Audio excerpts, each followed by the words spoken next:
Bon, là je maîtrise mieux parce que ça marchait pas tout à l'heure avec Zoom. D'accord?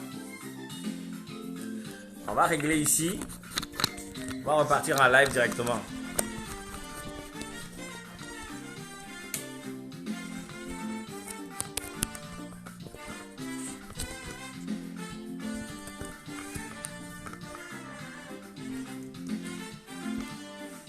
Ouais, mon chapeau.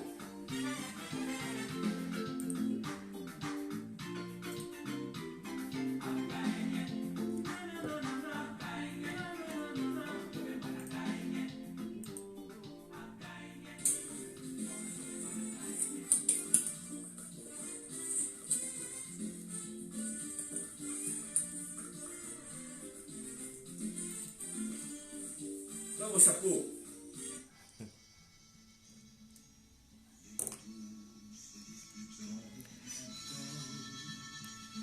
Alors,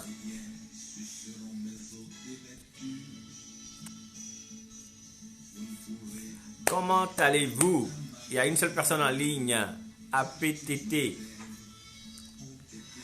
Bon, apéro, je vous attends là.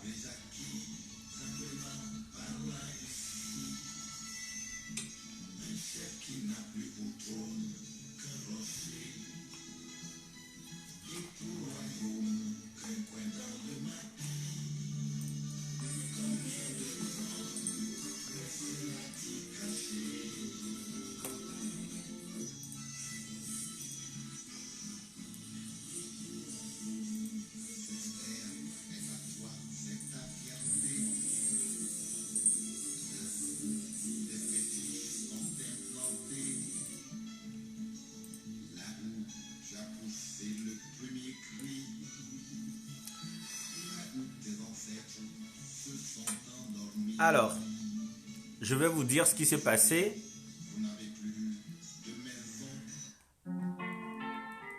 J'avais promis, oui, Calvici, je cherchais mon chapeau, je ne sais même pas où est-ce que je l'ai mis.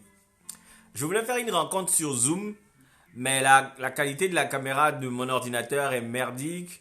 Et en plus de ça, j'arrivais pas à me retrouver dans les paramètres et j'aurais dû m'essayer depuis peut-être 30 minutes avant de me retrouver ici. Et puis du coup, j'ai dû suspendre pour venir directement sur le live Facebook comme je le fais avec mon téléphone depuis. Je vais commencer à m'équiper tout doucement pour savoir comment ces choses-là fonctionnent avec des outils qui sont de meilleure qualité. Parce que ben, j'apprécie en tout cas cet exercice que je me suis donné d'échanger avec vous, soit en faisant des courtes vidéos que vous allez regarder sur YouTube ou sur cette page, soit en me retrouvant ici tous les samedis pour échanger sur certains sujets avec vous. J'espère que vous appréciez, j'espère que ça vous sert à quelque chose. Et donc si vous êtes prêts, on va y aller. Je pense qu'il y a 3 personnes qui sont en ligne en ce moment. On va continuer à écouter de la musique en attendant.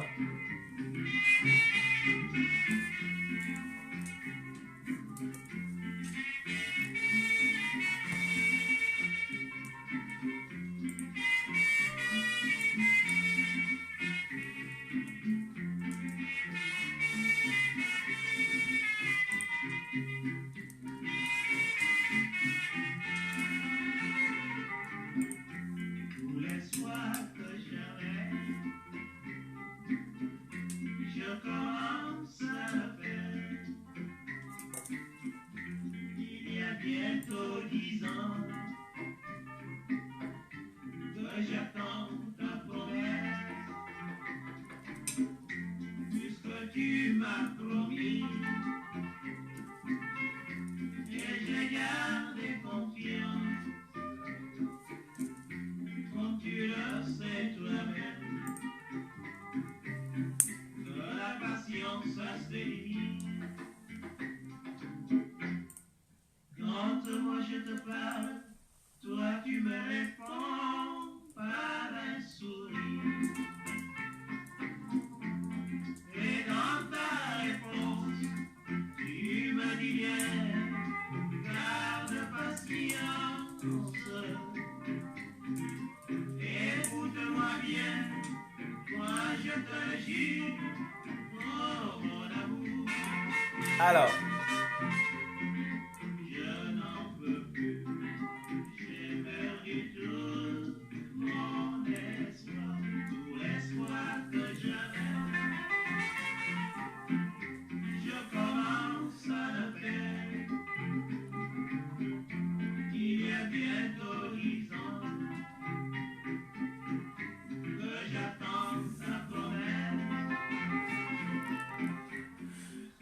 Alors, on s'était promis de se retrouver aujourd'hui.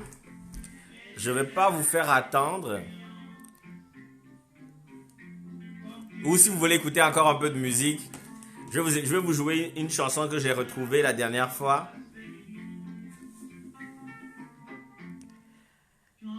Je vais vous mettre une chanson que j'avais beaucoup cherchée, que j'ai trouvée la dernière fois. J'espère qu'elle vous fait plaisir, hein. Écoutez. Et puis juste après ça, on va démarrer. D'accord?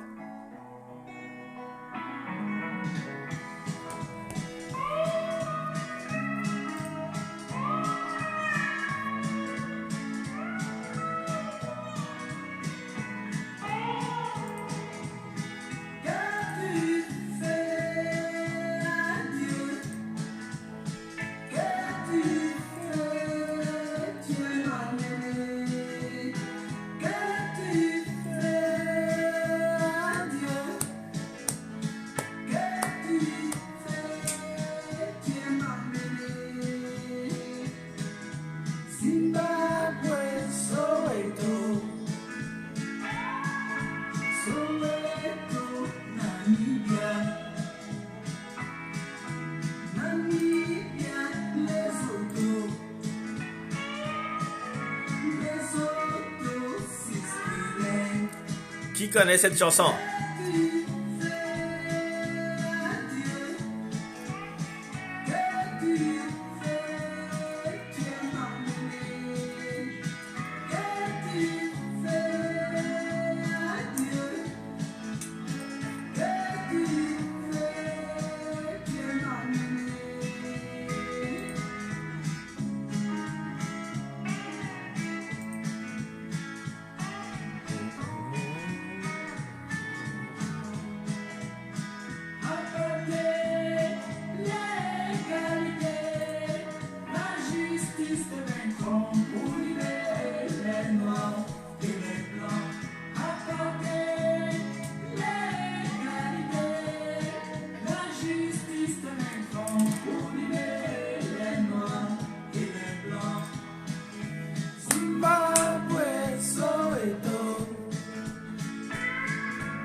Alors,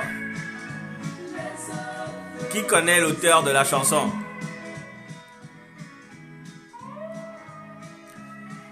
L'auteur de la chanson, c'est Jess Sabi et Peter One.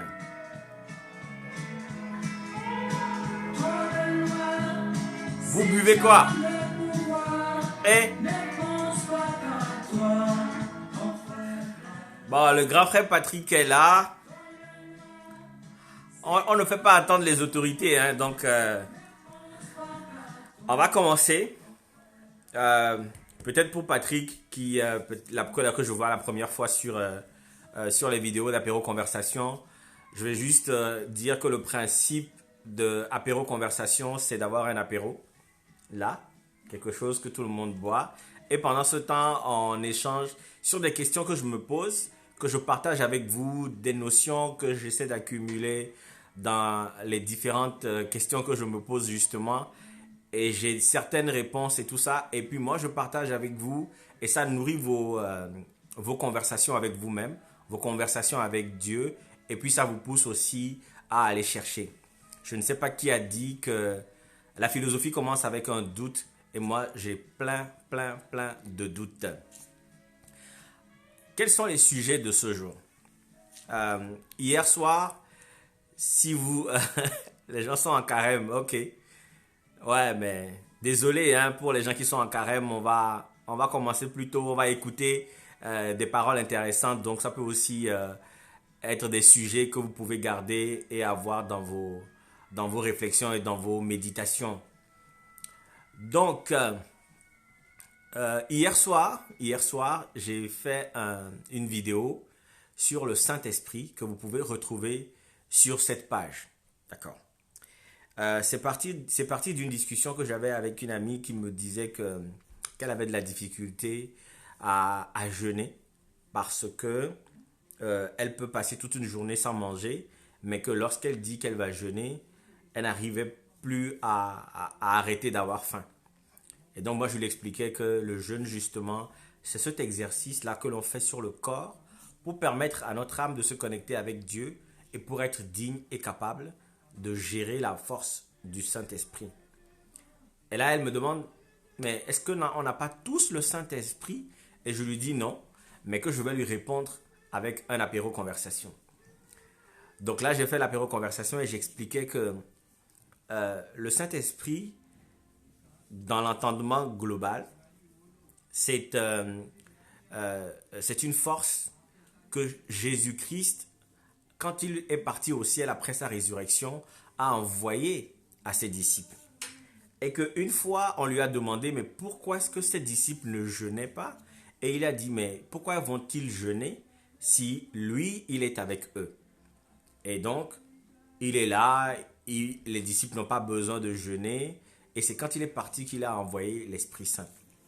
Il y a une autre affaire dans Matthieu 17, je crois. Matthieu 17, oui, 14 à 21. Qui raconte l'histoire d'une femme dont le fils était perturbé et qui a amené le fils aux disciples de Jésus et leur a demandé de le guérir, de chasser le démon qui était dans l'enfant. Mais eux, ils n'ont pas réussi. Et ils ont posé la question à Jésus, mais quand il est venu et qu'il a libéré l'enfant, ils ont posé la question à Jésus, pourquoi est-ce que eux, ils ne sont pas arrivés à chasser ce démon-là? Et Jésus leur a répondu que ce démon-là particulièrement, c'est avec le jeûne et la prière qu'on est capable de le chasser. Ce qui corrobore un peu l'idée de ce que je disais, que pour pouvoir utiliser la force et la capacité du Saint-Esprit, il faut effectivement être capable, en jeûnant, en priant, en se connectant, en activant sa connexion avec Dieu, le Dieu Tout-Puissant, en activant sa connexion avec, qu'on est capable de pouvoir utiliser cette magie, cette force-là de l'Esprit Saint. Du coup, la question est, qu'est-ce que l'Esprit Saint? En échangeant avec un autre de mes compères de discussion sur ces genres de sujets, lui, il attire mon attention en disant que ce que Jésus a promis, ce n'est pas l'Esprit Saint, mais l'Esprit de vérité. Je répète, ce que Jésus a promis, ce n'est pas l'Esprit Saint, parce qu'ils ont parlé, la Bible a parlé de l'Esprit de vérité.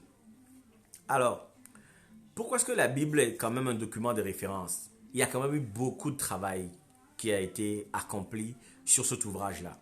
Énormément, beaucoup de révisions, des textes qui ont été repassés au peigne fin pour arriver à déterminer quelque chose.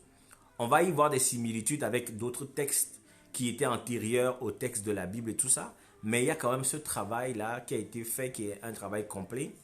Et donc on suppose que avant d'écrire quelque chose dans ce document-là, les gens se sont retrouvés, ils ont réfléchi, ils ont déterminé une orientation et donc ça devient donc un document de référence parce que c'est un document travaillé. Mais justement, la Bible parle d'esprit de vérité, mais pas d'Esprit Saint. Pourquoi? Parce que dans l'Apocalypse, plus loin, on dit que à côté du trône de Dieu, il y a 7 esprits qui sont les 7 esprits de Dieu, dont justement cet esprit de vérité. Alors, d'où est venue cette histoire d'Esprit Saint? Donc moi, je commence à fouiller, j'évalue un peu les petites choses. Et pour ma part, l'Esprit Saint a été défini, pour ne pas dire inventé, pour constituer la Trinité, pour constituer pour l'Église nouvellement créée, l'Église catholique romaine, le concept de Trinité. Ce concept de Trinité va maintenant intégrer Dieu, le Fils, donc Jésus-Christ, et la force que Jésus a envoyée ou aurait envoyée à ses disciples après lui, le Saint-Esprit, pour constituer la Trinité. Pourquoi?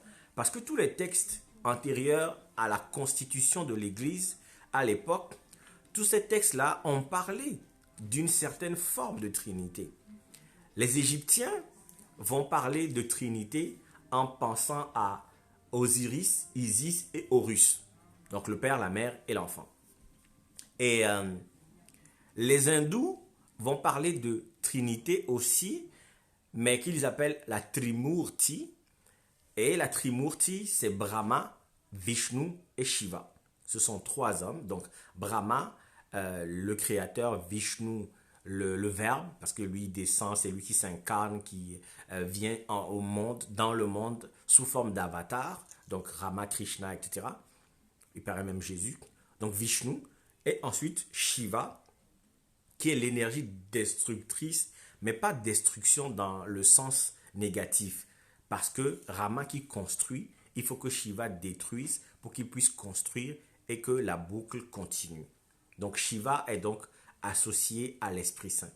Donc à la création de l'Église catholique romaine, il y avait donc ces concepts de Trinité là qui existaient et qui étaient connus des gens. Et eux, ils ont créé le Saint-Esprit. Ils ont rassemblé, disons, les 7 esprits de Dieu en un seul concept de Saint-Esprit pour pouvoir constituer leur Trinité. Excusez-moi. J'espère que vous suivez. Hein? Alors, chose curieuse, le concept de Saint-Esprit existe aussi en Afrique. Et l'expérience que moi j'en ai, je ne parle que pour moi, c'est chez les Guins. Chez les Guins, il y a 3 divinités principales parmi les 41 du peuple Guin. Ces 3 divinités principales aussi constituent une forme de trinité parce que ce sont les 3 qui président à la plus grande cérémonie du peuple Guin, c'est-à-dire la cérémonie de la prise de la pierre sacrée. Il s'agit de Atakpesu, il s'agit de Mama Kole et de Togbe Lankman. Atakpesu, Mama Kole, Togbe Lankman. Vous allez voir donc que pour les Guins aussi, comme pour les Égyptiens, le Père, la Mère et le Fils, d'une certaine façon. Mais ce n'est pas explicité comme le Père, la Mère et le Fils, mais c'est quand même 3 divinités, dont une qui est une divinité féminine. L'autre chose que je peux peut-être vous ajouter, c'est que chez les hindous, pour la Trimurti, non seulement ils sont 3 dieux principaux, il y a aussi leurs énergies qui les accompagnent, qui sont identifiées comme leurs femmes, qu'on appelle leurs énergies, leurs Shakti. Donc Brahma va être avec sa femme, qui s'appelle Saravasti. Brahma, Saravasti, allez voir un peu entre Abraham et Sarah, mais je ne dis rien. Vous allez voir Vishnu avec Lakshmi et vous allez voir Shiva avec Parvati. Disons que aussi pour l'hindouiste, ces 3 femmes sont un peu la même femme mais distinctes parce que autant que les 3 hommes sont le même Dieu, distincts parce que les attributs sont différents, etc. Donc je reviens à l'Esprit Saint. Donc cet Esprit Saint a été soi-disant inventé. Disons, dans la formulation de l'idée de l'Esprit Saint, on a constitué tous les esprits, disons les 7 esprits, dans cet Esprit Saint-là pour en faire un être unique, pour que la Trinité puisse se former. L'avantage pour eux, les fondateurs de l'Église à l'époque, l'avantage pour eux, c'était que le Saint-Esprit ayant été promis aux disciples, parce que c'est Jésus qui leur a promis l'Esprit de vérité, mais Jésus dit très bien que l'Esprit de vérité là viendra témoigner de lui. Mais l'avantage est que c'est un esprit qui a été promis aux disciples, qui est descendu sur les disciples. Et vous verrez que dans l'entendement global, on a tendance à croire que ce sont les prêtres, les pasteurs qui disposent de l'Esprit Saint à satiété parce qu'ils se sont engagés à la suite de Jésus, etc. Et que c'est eux qui imposent les mains, qui donnent l'Esprit Saint, qui font que l'Esprit descend sur les gens, qui se mettent à parler en langue, etc. Ce qui les met donc comme en relation exclusive avec Dieu et intermédiaire incontournable entre les hommes ordinaires et Dieu. Le problème, c'est que combien de ces grands prêtres et pasteurs font des miracles? Pas beaucoup, pas beaucoup. Le pape actuel, combien de miracles il a accompli? Ce sont des séminaristes, des moines, des prêtres ordinaires dans des villages qui sont capables de travailler avec cette force et cette énergie de façon particulière. Mais les plus grands dans la hiérarchie de l'Église ne sont que des gens qui font carrière dans une organisation. Ce n'est pas parce qu'ils sont très hauts, qu'ils portent des tuniques violettes ou qu'ils portent des capuches de je ne sais pas quoi, qu'ils sont très importants et que eux, ils sont, disons, propriétaires de l'Esprit Saint et qu'ils peuvent parler en son nom. Écoutez, je le dis tout de suite, ça n'a rien à voir avec la politique togolaise. Je ne fais pas de politique, je n'en parle pas, mais je le précise. Ils ont fait carrière. Je pense que par rapport à la question togolaise, vous allez voir que on a mis sur la page de Radio Maria tout le cursus de la personne en question, mais que là-bas, on n'a jamais dit qu'il a guéri un paralytique, il a guéri un aveugle ou quoi que ce soit. Mais en même temps, retournons dans la Bible. Combien de gens de la Bible ont fait des miracles? Combien? Pas beaucoup. Pas beaucoup parce que... Pourquoi je dis ça? Je dis ça parce que on va prendre par exemple Abraham. Abraham, c'est l'ami de Dieu, qui a été considéré comme l'ami de Dieu. Il a fait quel miracle? Aucun. Il est un exemple de foi, il est un exemple de fidélité, de ceci et de cela, mais c'est un homme ordinaire. Il était en relation avec Dieu, il sait reconnaître Dieu quand il le faut, quand il le voit, mais il n'a pas fait de miracle. Vous allez prendre, comment on appelle ça? Vous allez prendre Jacob, Isaac, pareil. Les fils de Jacob n'en ont pas fait. Joseph, qui était le fils de Jacob dont on a parlé, il y a tout un paragraphe, plusieurs paragraphes même à son actif, il n'a pas fait de miracle. Il expliquait les songes parce qu'il était en relation avec Dieu. Mais ceux qui ont... C'est Élie qui a fait ressusciter le fils d'une veuve. C'est Moïse qui a fait des miracles. Il a ouvert la mer Rouge, etc. Mais jusqu'à Jésus, il y a beaucoup qui ont enseigné parce que eux, ils étaient en relation avec Dieu. Dieu leur disait des choses qu'il disait au peuple. Ils n'ont pas fait des miracles, mais ils ont marché avec l'Esprit de Dieu. Donc, c'est trop compliqué, hein. Ce soir, c'est concentration à fond. Je suis désolé. Donc, en fait, c'est pour dire que on parle d'Esprit Saint, on parle d'Esprit Saint, mais c'est le travail que nous-mêmes nous faisons pour avoir cette énergie à notre disposition qui va nous permettre de pouvoir l'avoir. Ce n'est pas un prêtre, un pasteur, un cardinal ou je ne sais pas quoi qui est capable de nous donner ça. Eux, ils l'ont gardé pour eux. Ils en ont fait, comment on appelle ça? Ils en ont fait leur chasse gardée. Ils sont considérés comme des saints. Regardez la dernière vidéo où le pape passait et puis il y a une dame qui s'est accrochée à sa main. Le pape lui a tapé la main de mais lâche-moi. Mais pour la dame, toucher le pape, garder la main du pape, c'est quelque chose. Regardez même nous, même quand on voit des prêtres, on dit ah prêtre, prêtre, mon père et tout ça. Mais même ces genres de mots qu'on utilise encore aujourd'hui. Ça y est, vous allez voir un évêque qu'on va appeler quoi? Mon Seigneur. C'est quand on l'appelle lui mon Seigneur et qu'on se met à genoux. Qu'est-ce qu'on dit à Dieu? Qu'est-ce qu'on dit à Dieu? Parce que Dieu, on l'appelle Seigneur, mais l'évêque du coin de la rue, on l'appelle mon Seigneur. Le pape, votre éminence, c'est quelque chose. Tout ça là, ça exalte leur chair et pour absolument rien, mais rien du tout. Donc, l'Esprit Saint, c'est le jeûne, la prière. Le jeûne, ce qu'il fait, c'est que ça va vous permettre de dompter les désirs de votre corps. Quand vous faites un jeûne et que vous décidez, par exemple, de ne pas manger jusqu'au coucher du soleil, vous avez faim le matin, vous avez faim à midi, vous avez faim l'après-midi, autour de 13h, 14h, c'est très chaud, on sent le ventre qui bouge, mais on le domine. Je ne vais pas boire d'alcool pendant le jeûne. Donc, on voit l'alcool, on a envie, il y a vos amis qui vous appellent, ah, t'es où, on est dans ce bar, est-ce que tu peux venir? Mais tu n'y vas pas parce que peu importe l'envie que tu as de l'alcool, tu te dis, je m'abstiens d'alcool. Et cette pratique-là va vous permettre de conserver la vitalité de votre âme, même de l'activer, de façon à ce que vous puissiez recevoir, être en relation avec quoi que ce soit. Il n'y a pas de réduction de la manifestation de l'Esprit Saint au miracle, puisque j'ai même parlé de ceux qui étaient avec l'Esprit et qui ont enseigné. J'ai même parlé de Joseph qui expliquait les songes. Ce que je veux dire, c'est que le Saint-Esprit est d'abord une énergie qui est capable d'ouvrir la mer en deux, de réveiller un mort, etc. Les gens vont me dire, c'est pas grave, moi je partage et les gens en font ce qu'ils veulent. Je n'ai pas fondé d'église, je ne suis pas en train de convaincre les gens de me suivre. Arrêtez de me faire rire là, vous me faites perdre le fil.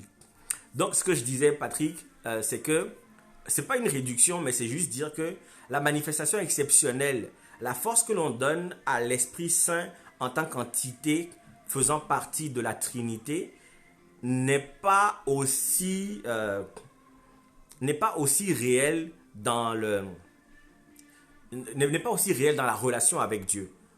Dieu, l'esprit de Dieu peut être un esprit d'enseignement, un esprit de vérité, comme Jésus l'a promis. Ça peut être un esprit de guérison, un esprit de divination, c'est-à-dire anticiper sur les choses qui vont arriver, etc. Tout cela, c'est la manifestation de l'esprit et la Bible dit qu'il y en a 7 au total. Voilà.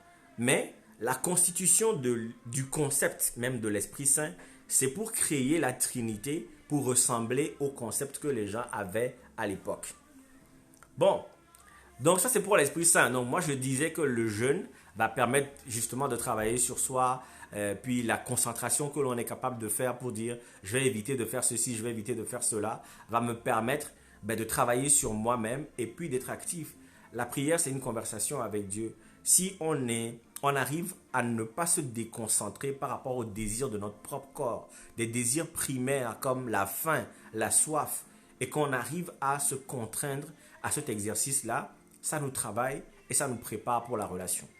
Donc, et le jeûne n'est pas une exclusivité de la religion chrétienne ou de la religion musulmane parce que justement, eux, ils vont faire le carême et ce sont des dates qu'il y a dans l'année. C'est un temps précis de 30 jours pour l'islam, 40 jours pour le christianisme, c'est le catholicisme essentiellement. Et ce sont des périodes qui sont bien définies. Ce qui arrive, c'est que dans d'autres religions aussi, on jeûne. La même preuve est que il a fallu que Jésus aille jeûner 40 jours. Il a jeûné pendant 40 jours dans le désert, soif, faim, tout ce que vous voulez, la chaleur et tout ça. Et ce n'est qu'après qu'il s'est rendu digne de recevoir le baptême de Jean-Baptiste et de voir l'Esprit Saint descendre sur lui sous forme de colombe. Mais là encore, on a parlé de l'Esprit de Dieu, on n'a pas parlé de l'Esprit Saint. Voilà. Mais c'est juste que dans la constitution même donc de la Trinité chrétienne catholique, on a Dieu, mais on n'a pas l'Esprit de Dieu, mais on a l'Esprit Saint qui est une entité autonome, blablabla, etc. Bref, c'est ça le sujet de l'Esprit Saint. Mais en parlant de ça, je vais boire un peu mon...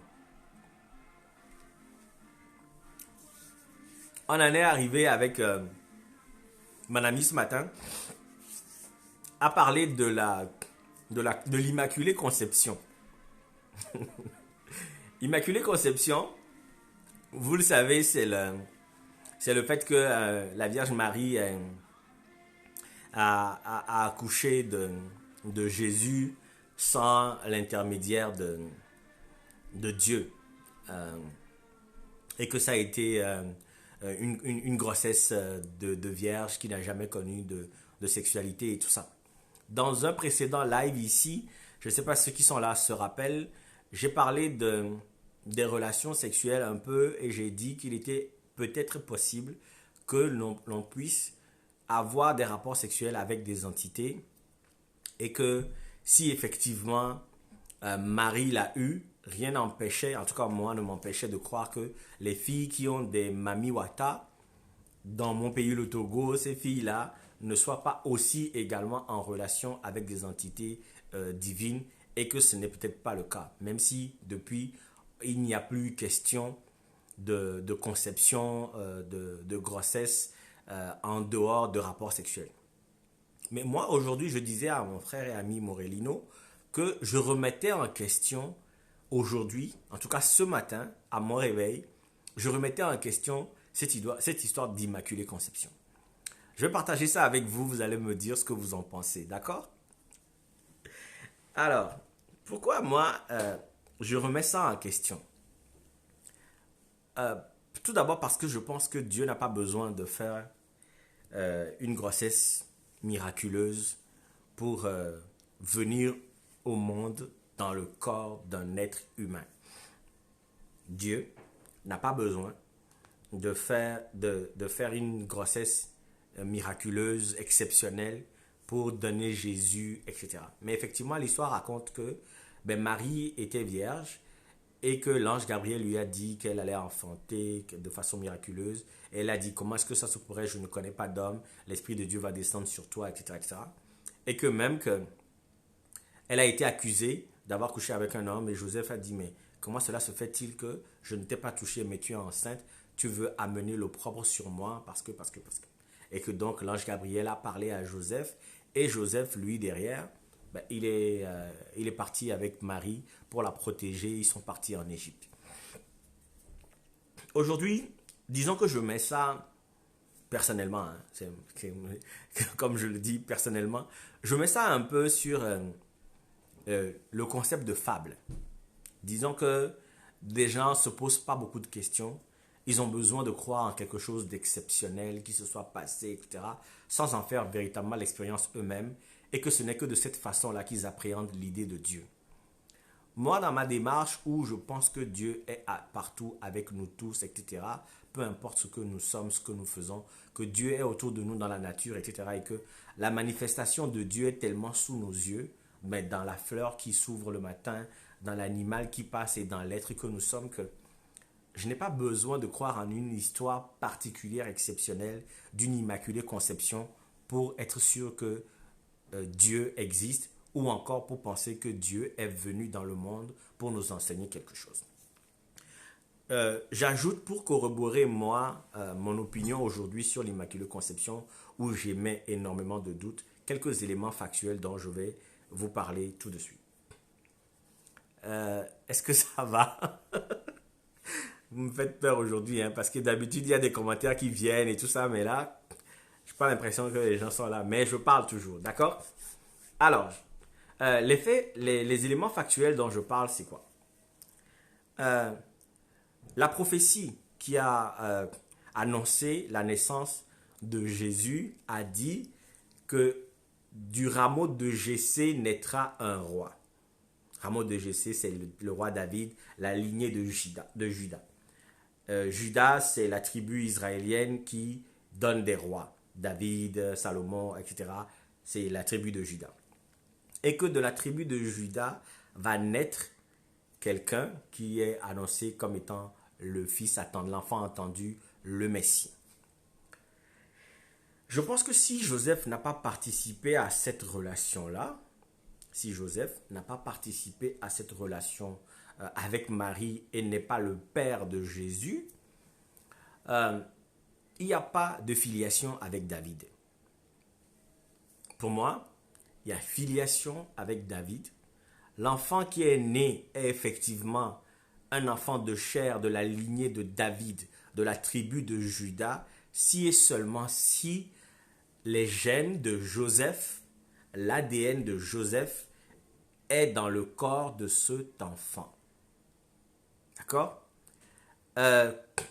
En plus, ce que je crois aussi, c'est que c'est parce que Joseph est de la lignée de David que Jésus est le fils de David qui est venu au monde.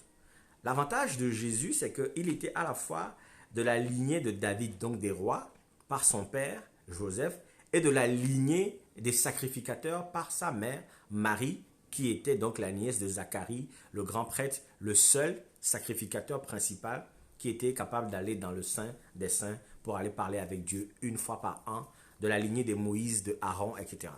Donc, Jésus était à la fois roi et sacrificateur. Mais s'il est venu de façon magique dans le ventre de sa mère et que le corps et les gènes de son père ne sont pas dans sa chair, il n'est pas de la lignée. Je ne vois pas Dieu faire des choses, de contourner les choses de cette façon. Moi, je pense, et je crois de plus en plus que l'idée de l'Immaculée Conception a été empruntée parce que c'était exceptionnel. Ça a été emprunté ici et là et tout ça. Parce qu'effectivement, il y avait Krishna à qui on avait donné ces attributs-là aussi. Et puis plein d'autres aussi.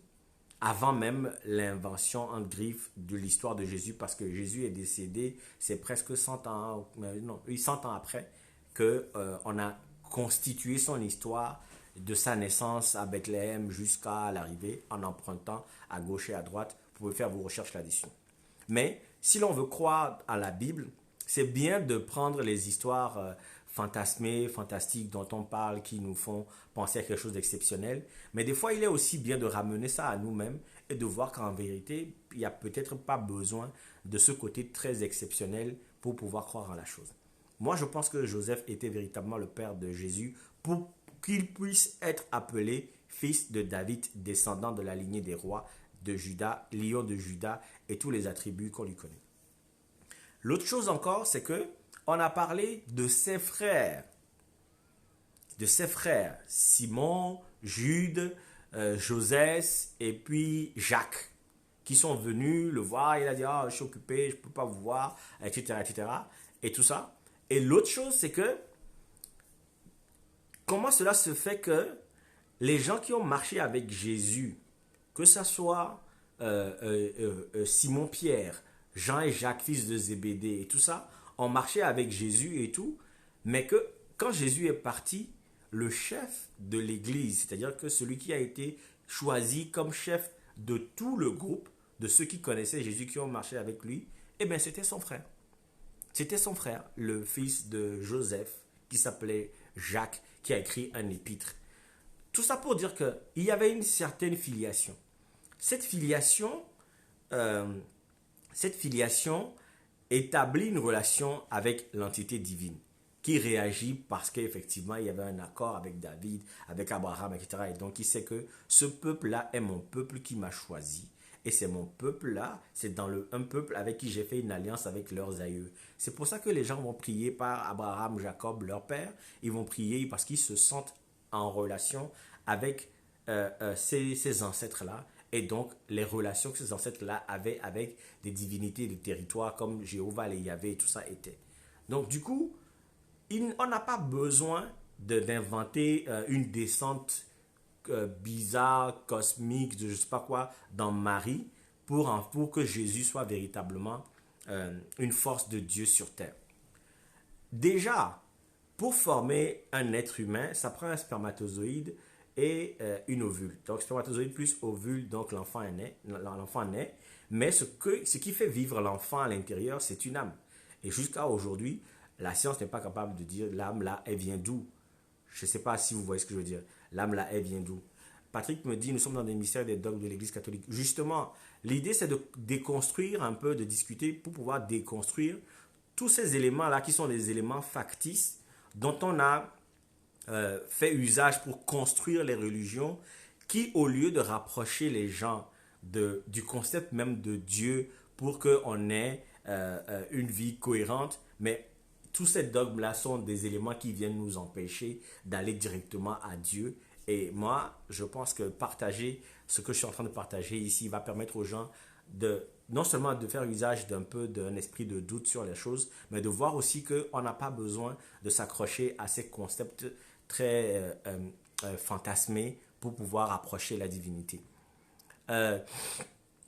Les frères, voilà aussi un concept qui divise les différentes interprétations de la fratrie de Jésus. Ben, déjà, il faut pas seulement s'arrêter à la lecture des ouvrages de la Bible parce qu'il y a eu le concile de Nicée qui a choisi les livres qui devaient faire partie de la Bible. Il y a eu des révisions, mais il y a tous les livres qui ont été dits apocryphes qui racontent des histoires, des histoires un peu différentes de ce qui a été écrit dans la Bible.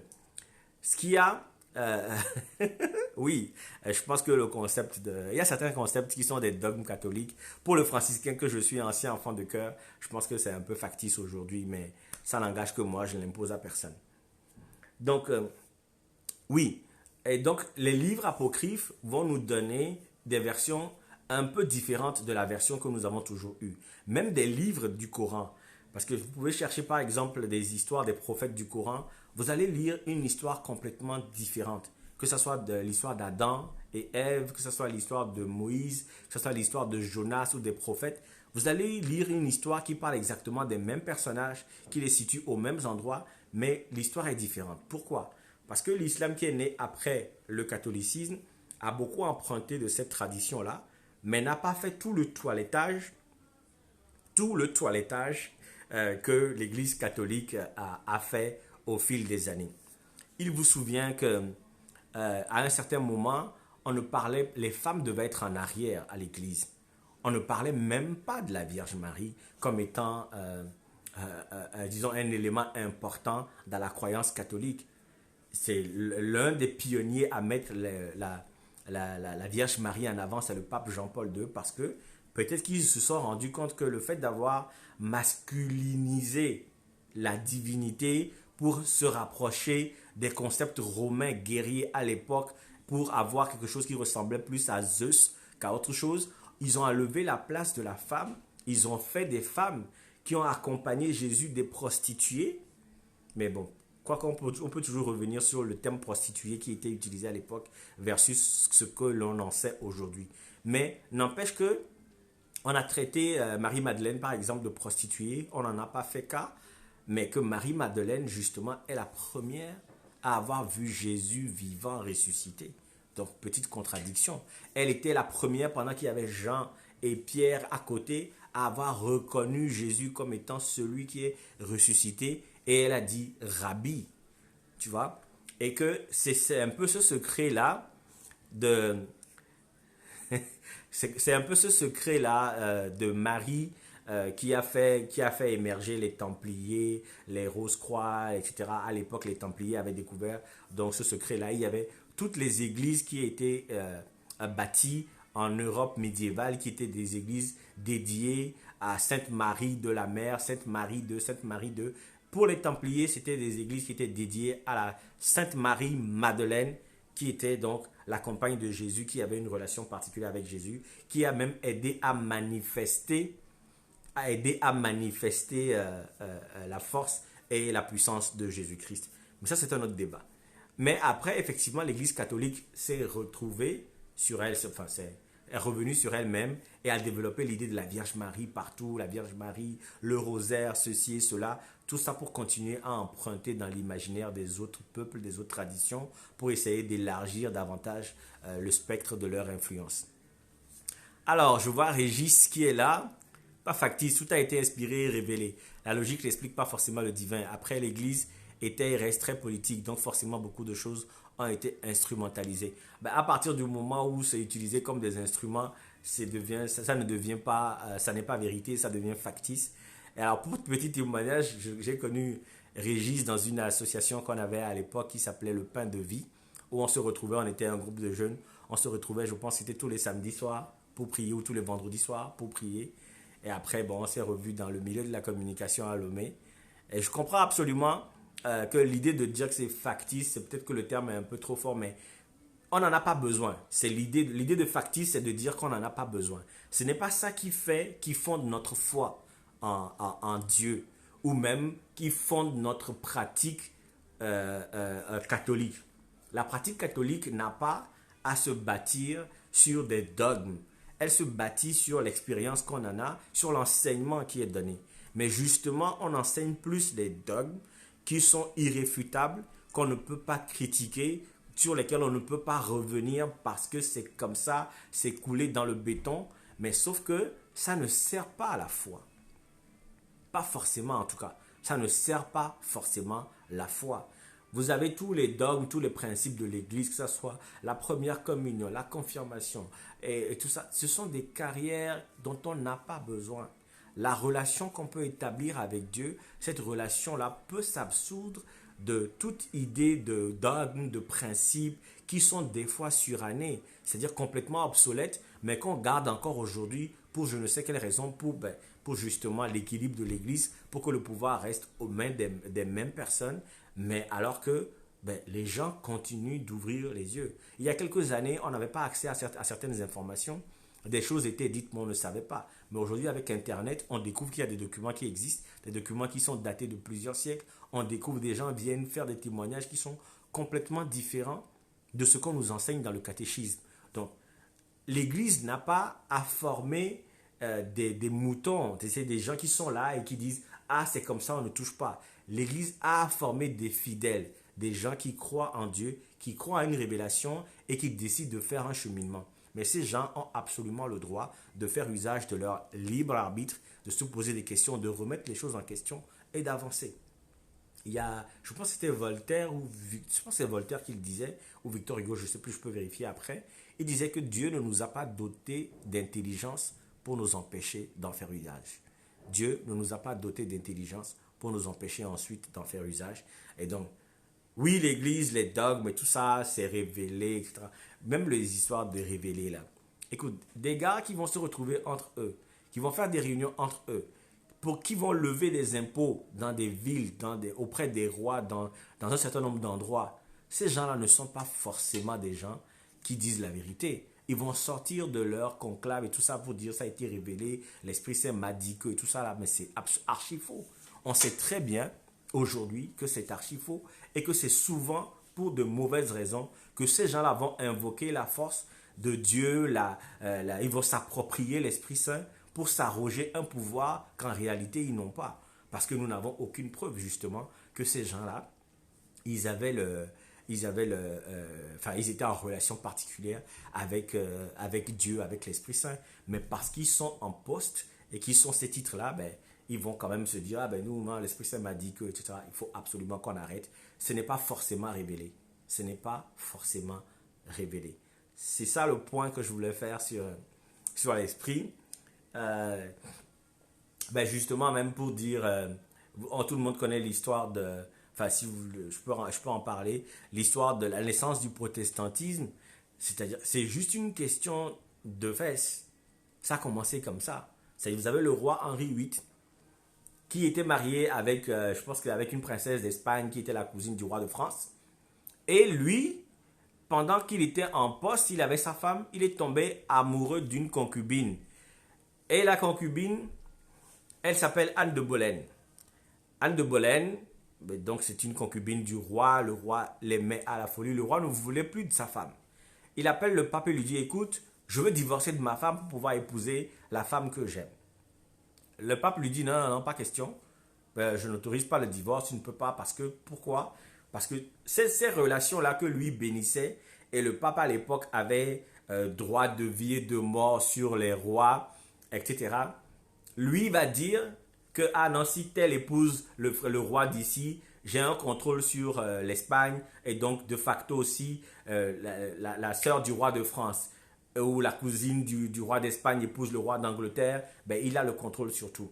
Mais Henri VIII a dit non, que lui, c'est son affaire de Anne de Boleyn, là, il veut absolument rien entendre. Et il s'est passé quoi? Ben, le pape a dit non, tu ne divorceras pas et ce sera comme ça. Ce qu'il a fait, c'est qu'il a mis la femme, sa femme, la sœur du roi d'Espagne, il a mise dans un couvent et il était là et Anne de Boleyn régnait. Il s'est passé quoi? Il s'est passé qu'à la même période, il y a le moine, comment il s'appelle? Martin Luther. Le moine Martin Luther, qui avait découvert que on vendait les... C'est quoi le nom qu'on utilise là? C'est pas les ordonnances. Attends, je vérifie ça tout de suite. Je pense que c'est les ordonnances, hein, qu'on les appelait. C'était des papiers que l'Église catholique vendait, à des pauvres en leur disant que dès qu'il a fait, j'ai oublié le terme qu'on utilise. Bref, vous pouvez faire la recherche. Alors, il disait que c'est un bout de papier, un bout de document ou un bout de parchemin là qu'on vendait à des pauvres qui leur disait, vous pouvez faire tout ce que vous voulez, mais quand vous mourrez, si vous avez ce papier là, bah tiens, vous êtes au paradis direct. Et là, il dit, mais c'est quoi ces conneries là? Ça n'existe pas. À l'époque, la Bible était seulement écrite en latin. Comme on le sait, même chez nous, pendant longtemps au Togo, nos grands-mamans, tout ça, allaient à la messe de matin, récitaient des phrases en latin dont elles ne comprenaient absolument rien. Mais à l'époque, tout était écrit en latin, c'était seulement accessible aux rois princes et aussi aux prêtres, uniquement. Les autres, non. Et donc, quand Martin Luther découvre la supercherie de ces documents-là, il faut que je trouve le document... le nom du document.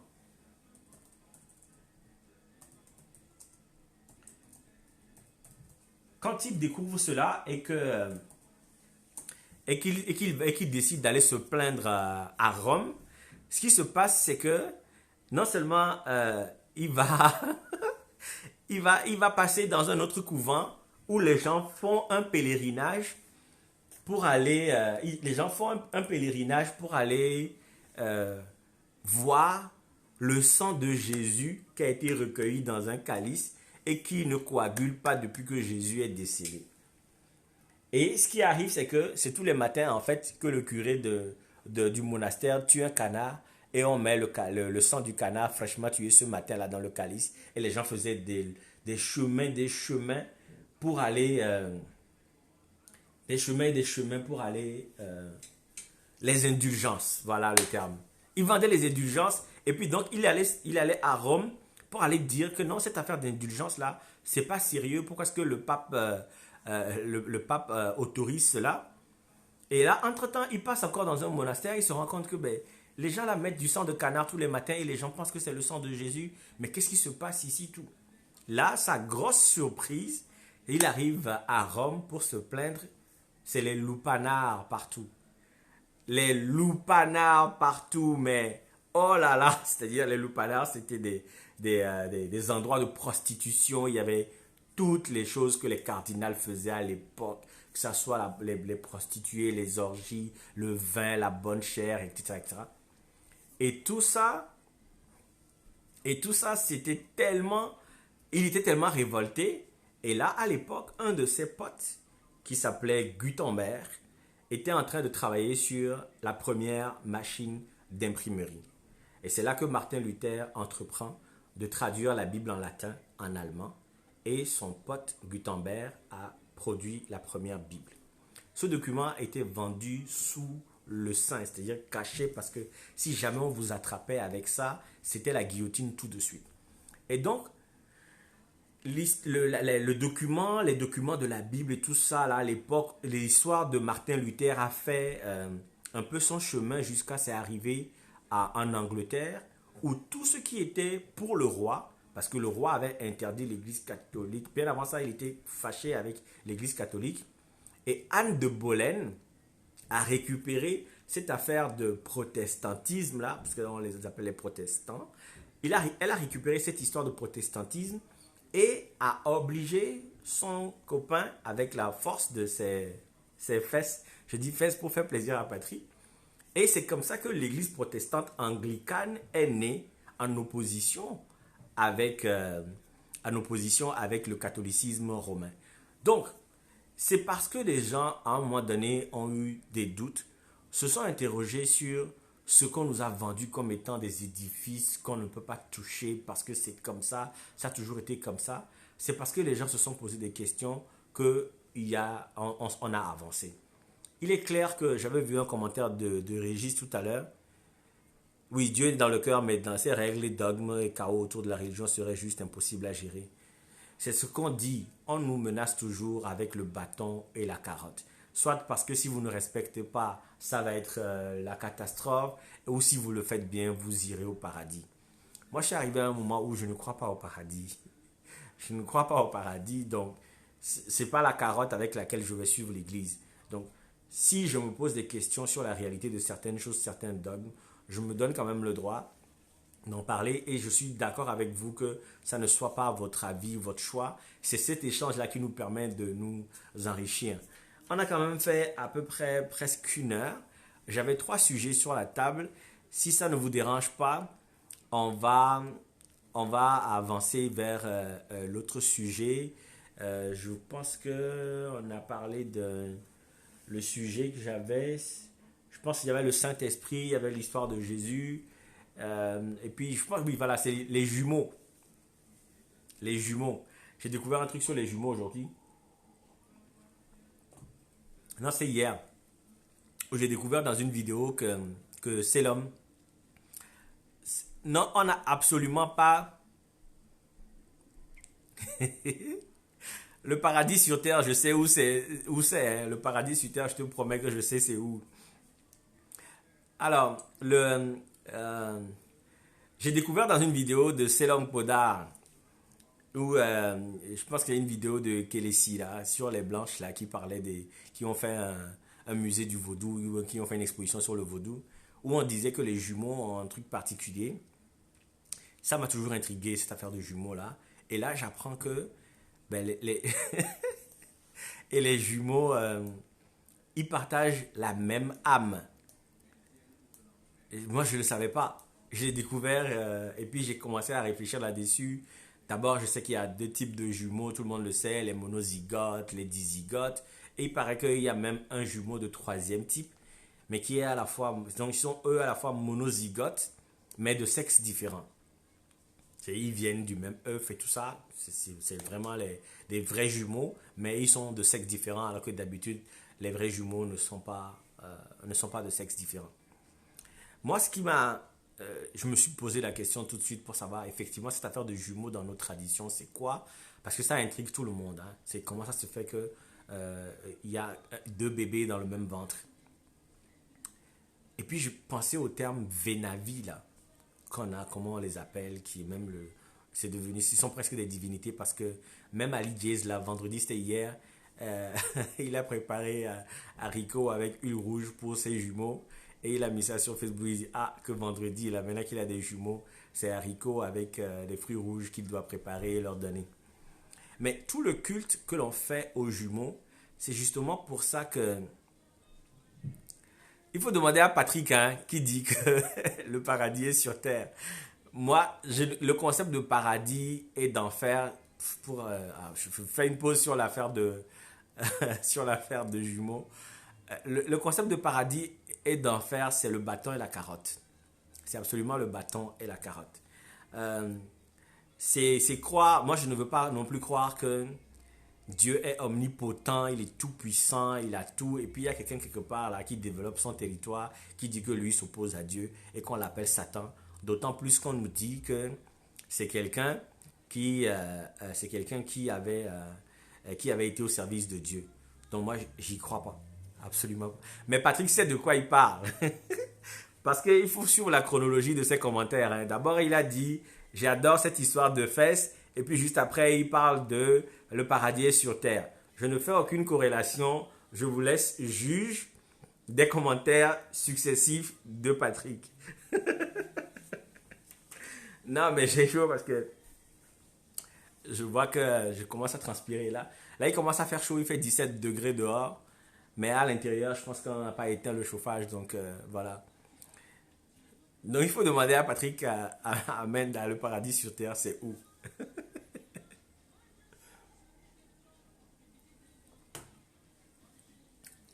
Alors est-ce que vous voulez qu'on parle des jumeaux ou on laisse tomber pour aujourd'hui? On fait c'est 1 heure par jour, non? Enfin 1 heure de live.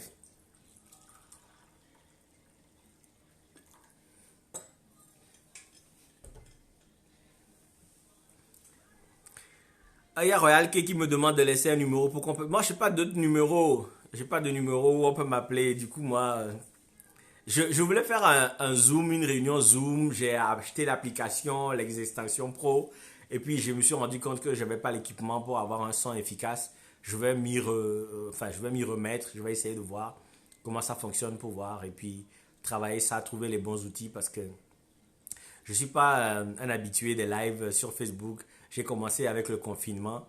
Et excusez-moi, je ne sais pas comment ça fonctionne. Alors, si on va parler des jumeaux, moi, c'est l'idée. Au détour du l'Africain n'est pas polythéiste. Ah oui, oui, oui, l'Africain n'est pas polythéiste du tout. C'est comme par exemple, pour moi, ce sera des jumelles alors. Oui, non, Régis, l'Africain n'est pas polythéiste. C'est comme l'Hindou n'est pas polythéiste. Euh, il y a des divinités, mais au-dessus des divinités, il y a Maou Segbolissa, Dieu suprême. Euh, une fois j'ai posé la question, je vais juste répondre à Régis avant de revenir sur les jumeaux. Une fois j'ai posé la question à une prêtresse à Togoville et qui m'expliquait que, d'abord elle m'a expliqué que Dieu est androgyne, que la divinité Po, qui est la divinité principale de Togoville, et Patrick doit être au courant, les gens de Togoville. Là. Donc je suis allé voir Maman Kponon. Et puis, je lui posais la question sur la pratique qu'elle avait, la divinité, quels étaient ses attributs et tout ça. C'est là qu'elle m'a expliqué que Togoville avait préséance sur la forêt sacrée de Baie et que c'est la divinité Kpo qui choisissait de se manifester soit en femme ou en homme. Et donc, ce qui s'est passé, même pourquoi on a un sanctuaire marial à Togoville, mais c'est justement parce que des pêcheurs ou des gens qui étaient en train de traverser en pirogue, qui étaient en détresse, la divinité Po s'est manifestée et a sauvé leur embarcation. Les Allemands ont considéré à l'époque, c'était les Allemands ou les Français, en tout cas les prêtres à l'époque ont considéré que c'était la Vierge Marie qui s'est manifestée. Et donc ils ont construit un sanctuaire marial là-bas en disant que la Vierge Marie s'est manifestée ici. Pour la Maman Kponon, c'est la divinité qui s'est manifestée et qui a sauvé les gens. Et ce n'est pas faux, ni d'un côté comme de l'autre. Parce que l'idée même de Marie, c'est d'établir une féminité de Dieu. Pourquoi? Parce que comme je l'ai dit il y a quelques minutes, les Romains sont des guerriers, des conquérants, ils avaient construit un empire et tout ça. Dans leur conception de Dieu, Dieu était un homme fort, barbu, machin, très costaud, à l'image de Zeus. Et donc, eux, ils n'avaient pas de considération pour la femme en tant que telle, sinon en tant qu'objet. Mais que la divinité masculine est amputée de la moitié de ce qu'elle est. C'est pour ça que chez les hindous, vous avez toujours Brahma qui est avec son énergie, sa Shakti, qui est Saravasti, et ainsi de suite. Et donc, il y a toujours une part de féminité dans la divinité. Dieu est à la fois, homme et femme. Donc, ce qui se passe pour revenir à la question du polythéisme, c'est que Mao Segbolisa existe, le Dieu suprême existe, il est au-dessus de tout. Nous tous, nous formons la divinité, à la fois les créations, les divinités, les petites divinités. Nous formons l'ensemble de l'intelligence cosmique qu'on appelle Mao Segbolisa. Mais chaque territoire a, et chaque manifestation de Dieu, les Africains vont lui donner un nom. Comme ils vont appeler l'arc-en-ciel Niblin ou Anido Huedo, ils vont appeler la terre Sakpate, la divinité de la terre, ils vont appeler Torosu, ils vont appeler l'éclair Hebieso, etc. Ce sont des manifestations différentes de Mao Segbolisa. Mais en fonction de ces manifestations et des relations que ces manifestations de Mao Segbolisa va avoir avec les peuples vont choisir de consacrer un culte particulier à ces divinités-là. Mais comme ces divinités-là ne sont que des manifestations particulières de la vie autour d'eux, ben ils vont en avoir plusieurs. Comme Dan, c'est la connaissance, et Gun, c'est celui qui punit, c'est le policier de la cosmo... C'est ça, on parle de cosmogonie, ouais. Et puis, c'est le policier, c'est lui qui fait les punitions. Il y a Hebieso, il y a Sakpate, il y a ceci, il y a cela. Ce n'est pas du polythéisme, ce sont juste des manifestations différentes. En fait, l'Église fait un peu de polythéisme, mais sans en donner le nom aussi. Puisque vous avez des neuvaines que vous faites à Charbel, à Joseph, Saint-Antoine de Padoue, tout ça, les gens là sont considérés au même titre que des divinités parce qu'ils se sont manifestés dans tel territoire ou ils ont vécu dans tel territoire, etc., etc. La Vierge Marie de Fatima est différente de la Vierge Marie de je ne sais pas où, Sainte Thérèse de Lisieux qui est je ne sais pas où, à qui on va faire aussi des neuvaines et ainsi de suite. C'est exactement la même chose. L'Africain n'est pas polythéiste, mais sauf que ce sont des manifestations auxquelles on voue un culte à cause de la manifestation que c'est et de ce que ça a apporté dans l'histoire de la tradition, dans la relation. Mais il y a toujours Dieu suprême qui existe, Mao, celui que rien ne dépasse. Bon, c'est quand je reviens sur les jumeaux où je disais ce qui m'a intrigué, c'était que j'apprends il y a 2 jours que les jumeaux partagent la même âme. C'est-à-dire que la parcelle qui donne la vie, l'énergie au corps, c'est-à-dire à l'œuf, l'embryon, le bébé, l'être humain, il y a une énergie, une âme qui vient en nous, qu'on appelle la parcelle divine, ou qui est, en tout cas, qui est la force, l'énergie de vie entre nous. Quand l'âme quitte le corps, c'est l'âme hors, la mort, l'âme hors. Donc l'âme va venir s'incarner donc dans l'œuf qui est formé par le spermatozoïde et l'ovule, et l'âme va entrer dans ce truc-là, et cette énergie-là va bouger, grandir, vieillir, parler, etc., etc. Dans le cas des jumeaux, ils décident de venir avec 2 corps différents. C'est en cela une force. Pourquoi? Parce que ces deux corps différents vont avoir des trajectoires peut-être distinctes. C'est-à-dire qu'il y a une seule âme, mais qui vient dans des trajectoires distinctes, qui va venir avec des pensées distinctes, avec une vie distincte, peut-être une action complètement distincte. Mais c'est la même énergie de vie qui relie les deux parce que c'est la seule âme là qui est dans les deux. C'est en cela que c'est spécial et que c'est peut-être pour ça que l'on donne un culte particulier aux jumeaux. Euh, Parce que cette âme-là est venue, elle s'est dédoublée, elle est venue, elle fonctionne dans deux corps complètement différents et séparés. Mais le risque avec ça, c'est que en partageant la même âme, euh, il peut arriver des disparités entre les jumeaux. Pourquoi? Parce que l'un d'entre eux peut absorber plus d'énergie de cette âme-là que l'autre. Et donc, on a souvent des histoires où quand un se marie, l'autre ne peut pas se marier. Quand un réussit, l'autre est peut-être un peu à la traîne, etc. Ce sont des choses qu'on remarque souvent chez des jumeaux. Il n'y a pas total équilibre d'évolution entre les deux. Mais justement parce que s'ils partagent la même âme, ça devient compliqué. Euh, L'autre chose aussi, c'est quoi? Mais il faut quand même remarquer la synchronicité qu'il y a avec les jumeaux. C'est ils vont penser au même truc, au même moment. C'est des gens complètement bizarres. Quand vous en fréquentez, vous ne savez pas des fois avec qui vous parlez. Des fois, ils ont exactement la même voix, le même fonctionnement, mais c'est deux corps différents. C'est deux corps peut-être des fois qui vont avoir des différences physiques. Je prends le cas des jumeaux Asue Séville, dont j'ai été le manager. Vous allez voir Asue Séville, ils se ressemblent, sont des jumeaux complètement monozygotes, mais Séville va avoir son caractère à part, Asue va avoir son caractère à part, mais les deux sont tellement synchro, et quand ils sont ensemble et ils veulent faire une chanson, boum, ça marche.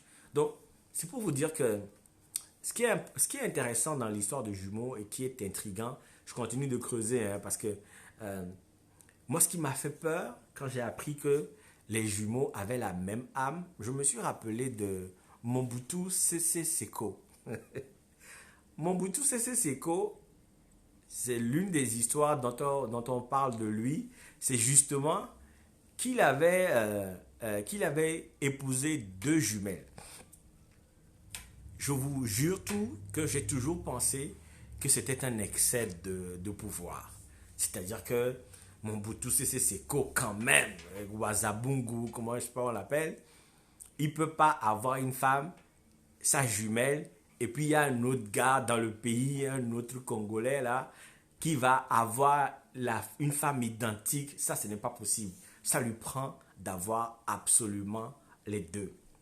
Mais hier, c'était hier quand je me suis rendu compte de cette affaire de âme partagée, je me suis dit, ah mais Mobutu avait raison.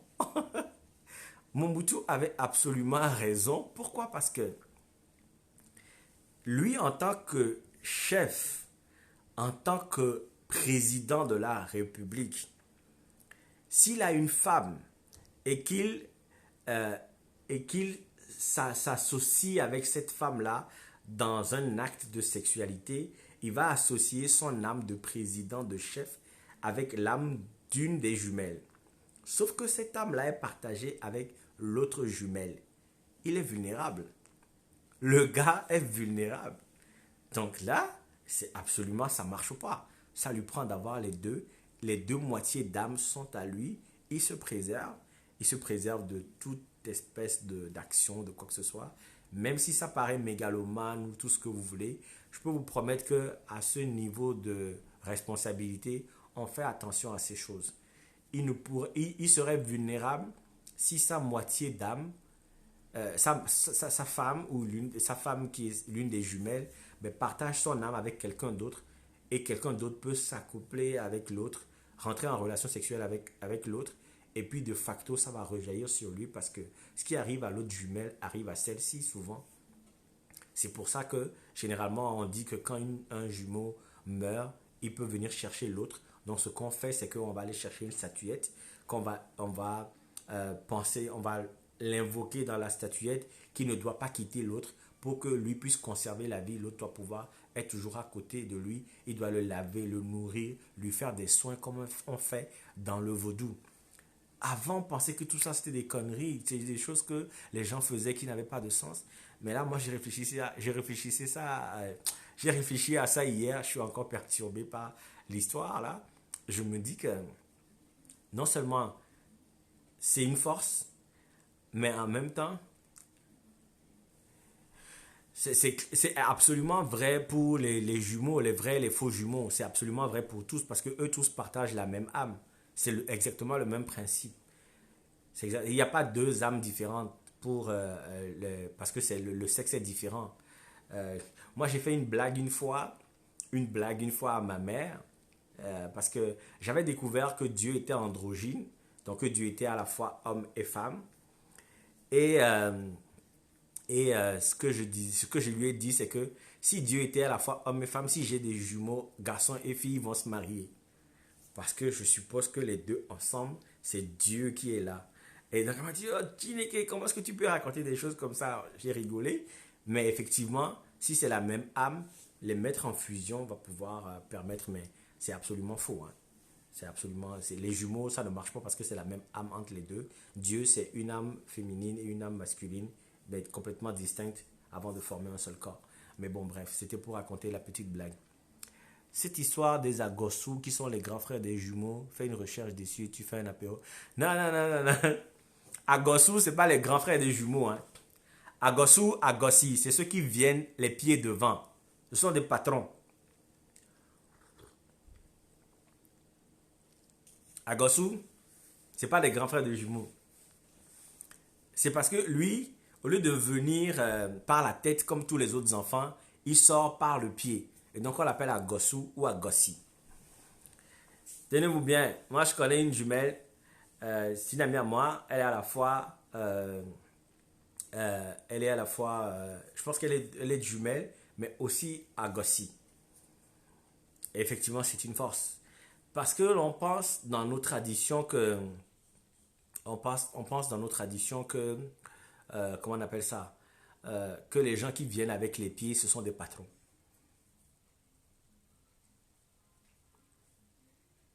Patrick, l'hypothèse que les jumeaux partagent la même âme, est-ce qu'on considère ça comme une hypothèse? Pour nous, oui, c'est une hypothèse. Pour ceux qui croient en cela et qui pratiquent les cultes, les cultes aux jumeaux, ce n'est pas une hypothèse du tout. Moi, ce que je fais, ce n'est pas de juger si c'est vrai ou c'est faux. C'est que moi, je développe mes réflexions. J'essaie de voir est-ce que ça a des corrélations ou pas. Est-ce que ça s'explique ou pas. Et j'essaie de faire un échange là-dessus. Maintenant, effectivement, si cette hypothèse n'est pas avérée, donc toute l'histoire est complètement fausse, il va falloir qu'on découvre pourquoi est-ce que il y a des jumeaux, qui a cette synchronicité, il y a cette relation complètement très forte entre les deux. Pourquoi est-ce que même on dit Venavi aussi?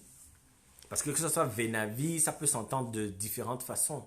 Ça peut être deux frères qui viennent, deux enfants qui viennent à deux, des enfants qui viennent à deux, ou même de dire que qu'ils doivent rester à deux.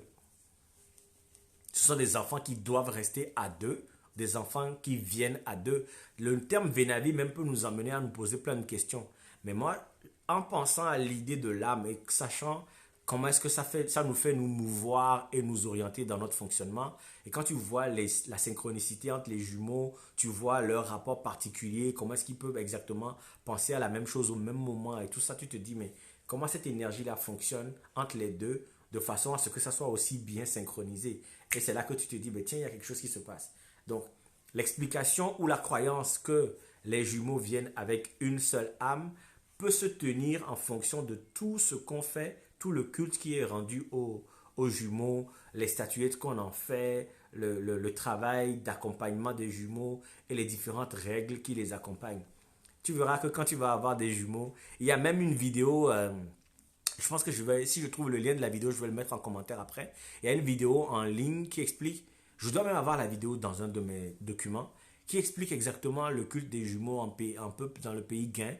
Et donc, on est parti faire un documentaire là-dessus pour savoir exactement c'est quoi, comment ça fonctionne, pourquoi c'est comme ça, etc.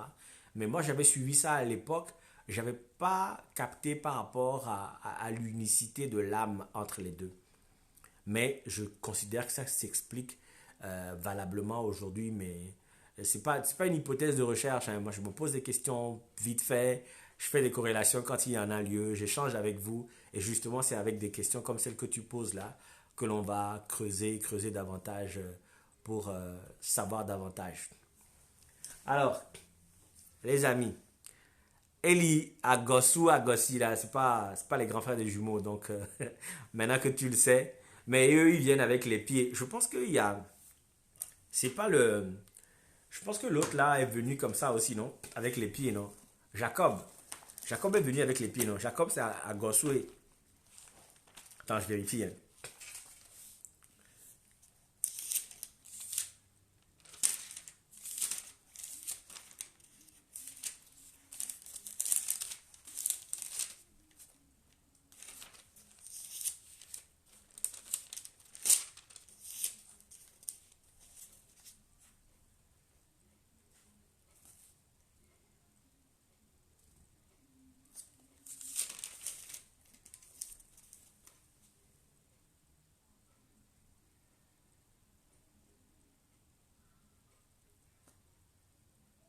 Ah non, non. Non, non, Jacob n'est pas sorti avec les pieds.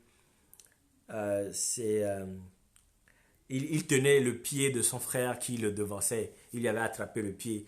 Lui, c'est un gars qui attrape le pied des gens. Il a attrapé le pied de son frère pour sortir. Et après, il s'est battu avec Dieu je ne sais pas où, on a lâché son oncle. Et puis, il lui a attrapé le pied. Il lui a dit, ah, tu ne bouges pas si tu ne m'as pas béni. Donc, c'était ça. Jacob, ils sont nés quand leur père avait 60 ans. Je viens de vérifier. Je pensais qu'il était sorti avec les pieds. Mais c'est ça. C'est tout pour aujourd'hui, hein. Parce que on va arrêter ici. J'espère que j'ai répondu à pas mal de questions que vous aviez aujourd'hui sur les sujets que j'ai posés sur la table. J'ai toujours plaisir à échanger avec vous. Je vais réessayer cette affaire de Zoom. Si Patrick, si tu es intéressé, je vais envoyer l'invitation. Je vais le réessayer, voir comment ça fonctionne, lire des tutos là-dessus parce que je n'ai rien absolument maîtrisé tout à l'heure quand j'ai commencé. Je ne savais pas si je devais le faire avec mon téléphone ou le faire avec mon ordinateur.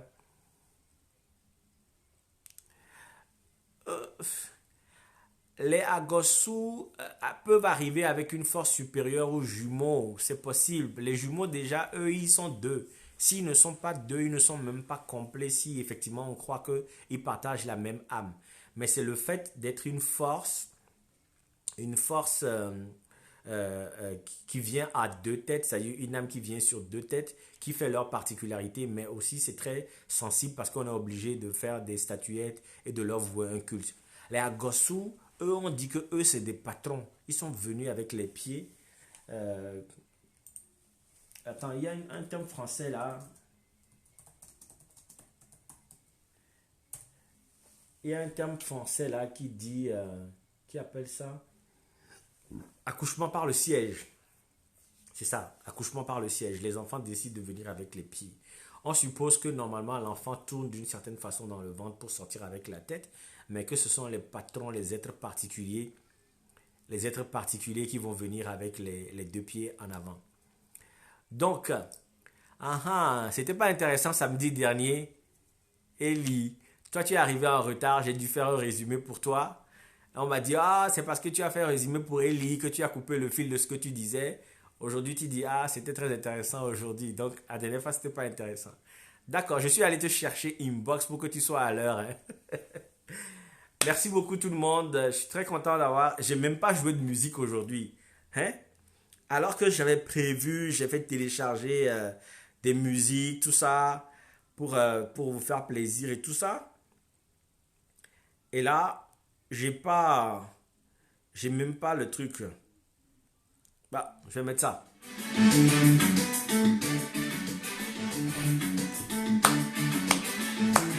Merci beaucoup. Je vous laisse avec Pierre Chana. On m'avait toujours dit que ce très souvent les samedis, on te voit passer pour aller danser.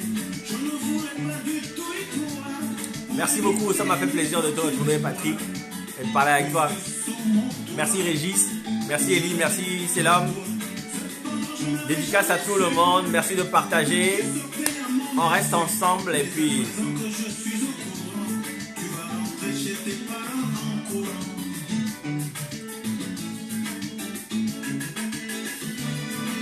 Ouais, par les fesses, ouais. T'as raison, Patrick. Attends, je vérifie le nom là.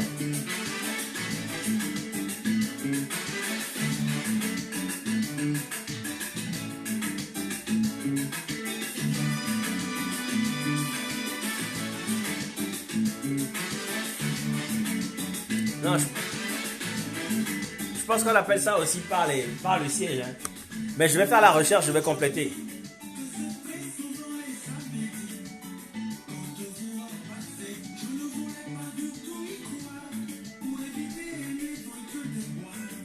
Mais Patrick, quand on vient par le siège, c'est les pieds en avant. Hein.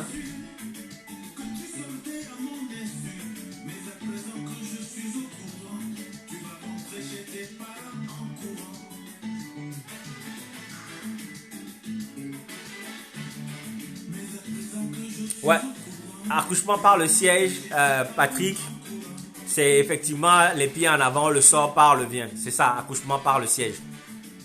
Je vais vérifier, à Refa, je vais vérifier si c'est les mêmes cérémonies pour Agosu et Agosi. Je vérifie ça et puis on fera un point là-dessus plus tard. Merci. Il est 20h30, on a commencé à 19h, 1h30, c'est bon. Je pense qu'on a eu effectivement beaucoup de plaisir à échanger aujourd'hui. Comme je le dis, on va continuer à échanger sur cette page, surtout avec un apéro, mais il faut toujours que vous ayez quelque chose à boire, hein? D'accord? Merci, bon samedi, bon week-end. Merci de continuer à exister, à être ce que vous êtes et puis à soutenir cette initiative. Et puis surtout, prenez soin de vous. Les gestes barrières, c'est important, même si le Covid, c'est bientôt fini. Ciao.